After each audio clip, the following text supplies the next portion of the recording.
Hello friends, in this video let's talk about how to call RESTful APIs in SSRS 2017.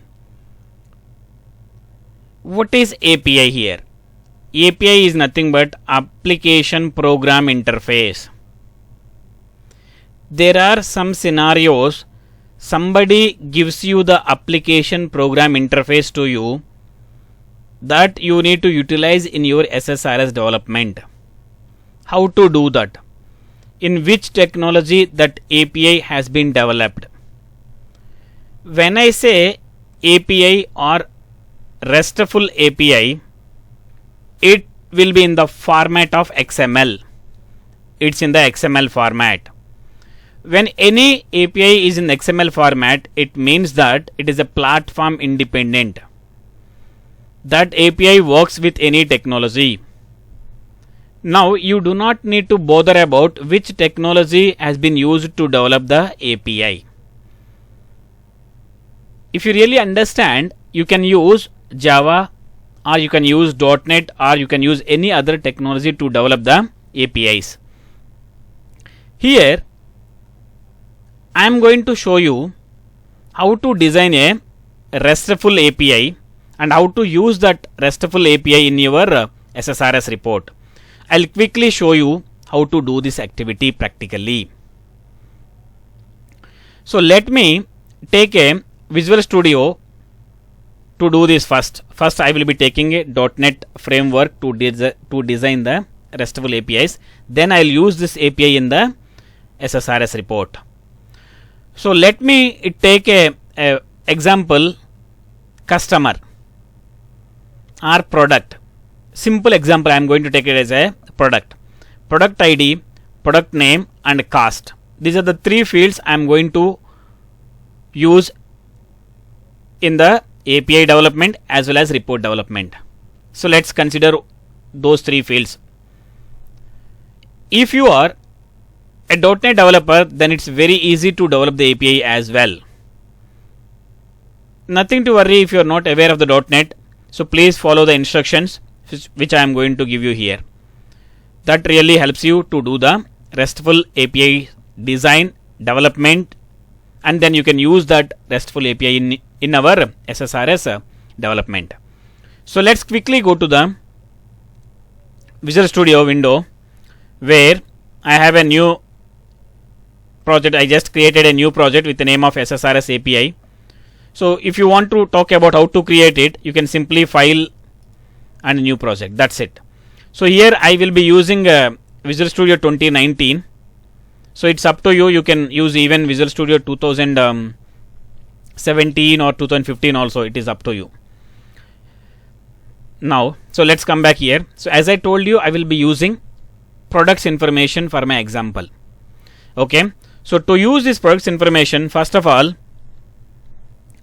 so let's finalize the fields. We already finalized product ID, product name, product cost. Product cost. Okay. So here to develop a API, you need to design one model and one controller. That's it. Controller. So because I will be using MVC pattern here to design the RESTful web API. Okay, if you are already aware of that MVC platform and all, it's very easy. If you are not aware of that, nothing to worry. Just follow the instructions which I am giving here. Now, so let's create a model first. So model is a folder you will be having in the entire structure. There is a model. Let's right click, add model. Model again is a class only. Okay, let's make it as a class name as product. Product. Add. So it is a public class. So as I told you, I will be using three fields. The name as PID, PName and PCost, product name and all. So here, so product ID is nothing but obviously it's an integer. So let's make it as int. And yeah, here I need to make it as a public properties, this one. So to make it as public product properties, I need to use get and set. So nothing to worry, it's a pure .NET stuff. So why we are keeping as get and set, you don't need to worry much. Okay, so make it as get, again get and set, nothing to worry. Okay, so next again, so this is also public, and the cost will be int only. I'm just keeping for time being, so you can later decide either numeric or float or decimal, whatever it is. Set. Okay, quickly, let's class is ready, so it means that this model is ready. Then go for controller. So the controller is, you can have a controllers in the controller place. Right click, add web API controller class 2.1. So what is the name of the controller? Name of the controller is product controller. So I'm going to make it as product. So you should follow the naming conventions. So product class, product model, and product controller. Okay, so not one, product controller. Let's click on OK. So if you really see the controller, the structure of the control is a bit different here. You have like a, so delete APIs, put APIs, and post APIs and all, nothing to worry. So now here I will be using this method for my example. So here this is a enumerable. Okay, it's an interface which is returning a string, and it's a get type. So let me make it as a return type as my model. Whatever the model which I declared, I want to do that return type. And get. So here then return obviously gives you the error. So why it is giving error? Because I made it as return type as this. But product, let me add a namespace here. Let's add this because that is in a different folder. Now, so let's create a list object for this list of product now. Because enumerable directly we cannot create, we need to create a list object. List of product. What do you say? Product. You know hopefully how to create objects. Equal to new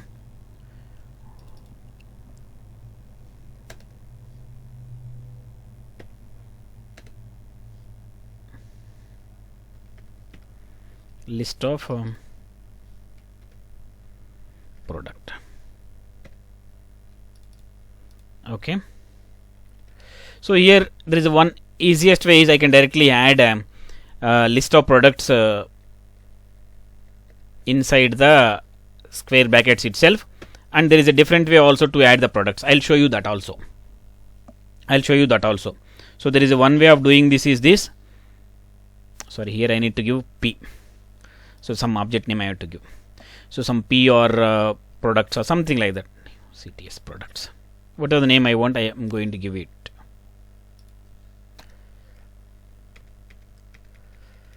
Make it as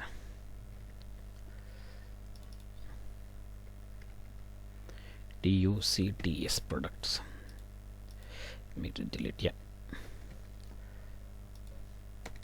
Let me add products here.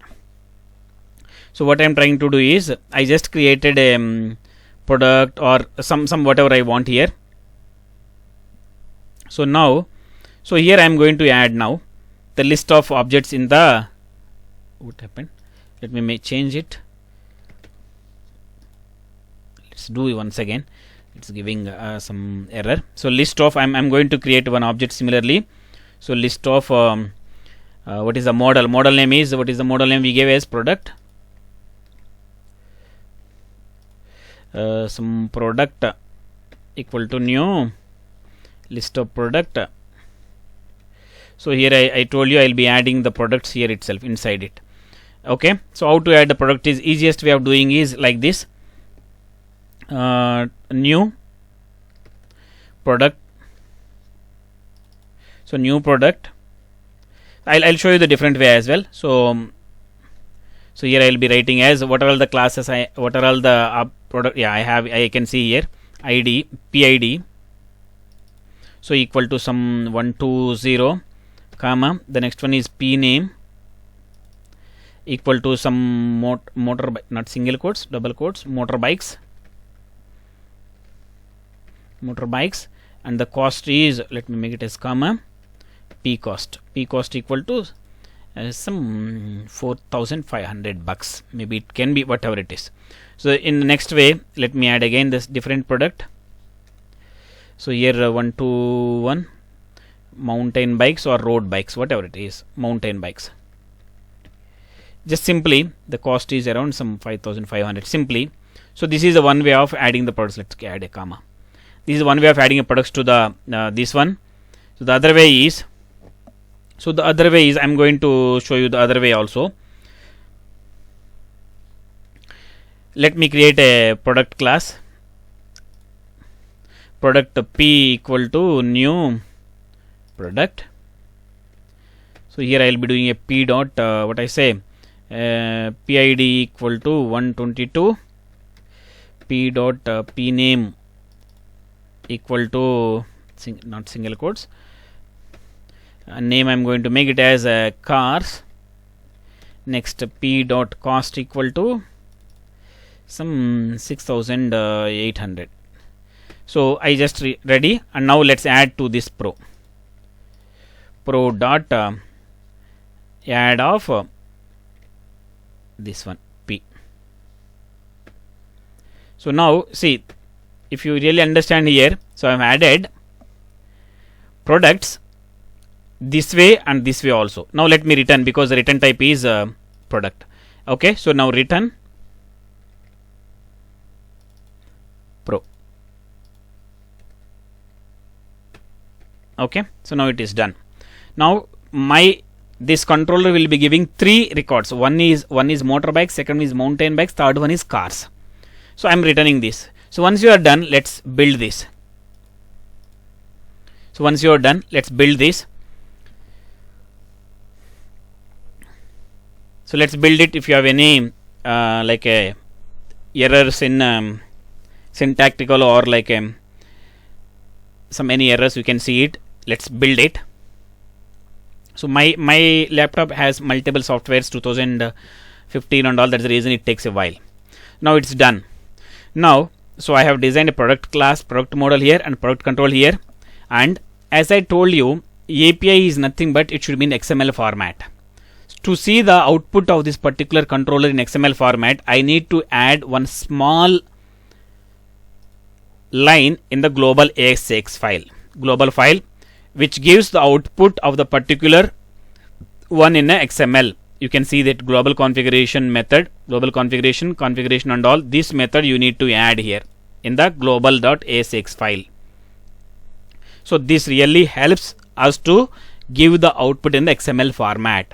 So once you are ready, so once this line also added, let's run this. So once you run it, so it gives you the normal default ASP.NET page. So nothing to worry. I'll show you what needs to be done. So let it run for this. Once it is done,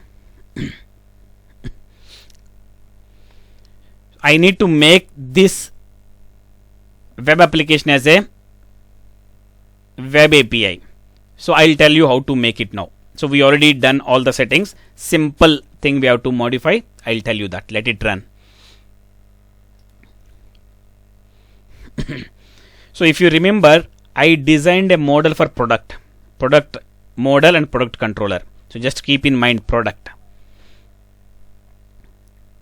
Yes, this is the default page. Nothing to worry. Now let's slash API. I want the API slash. What is the controller or what is the one we used it? Product. So let's make it as product. Don't use the product model or product controller. Just make it as product, because product, if you see the naming convention, product model and product controller. Product slash or like a query parameters you need to pass. Product question mark. You need to say the result in XML format. Enter it. Now if you see this, you got the result. Product ID is 4500, cost and all you see. These are all you got it. 3 records you got it. I showed you the 2 methods. Now this URL is ready. So once this is ready, so let's keep this and come to the SSRS window. So it's a very basic report. As of now, I have done nothing. I just added a very basic report here. So let's come here. And let's create a data source here. Let's go to the report data. Let's create a data source. Add data source. Here the name of the data source is REST API or something, whatever the name you want, API. It is up to me. Okay, now the embedded connection. Here let's select the XML one. Select the XML one and here put that URL, entire URL. So how to put it is, let's go to the expressions and equal to, let's put it in the double quotes.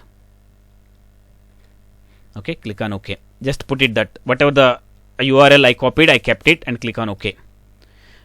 Okay, now let's come to the dataset. Click on add dataset. And here you can make it as a DST API. And here use here this one and select the API one, data source which I selected here. And come to the fields. Don't worry, you won't get anything because it's API. Come to the fields and add manually what are all the fields which you declared in the API. Click on add, here query field. So whatever the fields which are declared here. So because you might not be knowing the .NET code with you, so you can ask your you can ask the people who are providing the API here. PID, PName and PCost. Come here, PID, again query field, PName, follow the same casing and spellings, PCost. So right, PName, PID, PName, PCost. Yes, there's no change. Yeah, click on OK. So now it is ready. Dataset is also ready. Now let's simply take a table. Here just simply PID, PName, PCost. That's ready. Now let's just make it as bit bold. Yeah. Now let's go to the preview. See, you should get 3 records. You should get 3 records. So let's wait. It is hitting for the first time, that API. Yes, you got it. 120, 121, 122 motorbikes, mountain bikes, cars and all. If somebody changes the value in the there, you will automatically see the changes here. See, now you do not have a database in your hand. Somebody has given a API. You are using that API in your report development and that is giving a result to you. So that's how we use RESTful APIs in SSRS recent versions. So that's all about RESTful APIs in SSRS. So not only this, if you have any questions on SSRS or MSBI, Power BI and Azure, don't hesitate to drop your question in the comment section. I'll try to answer as soon as possible. Also follow me on Facebook for more technical updates. So this video is asked by many people. That's the reason I was doing now. So also follow me on Facebook for more technical updates. Please like and subscribe for more technical videos. Thank you.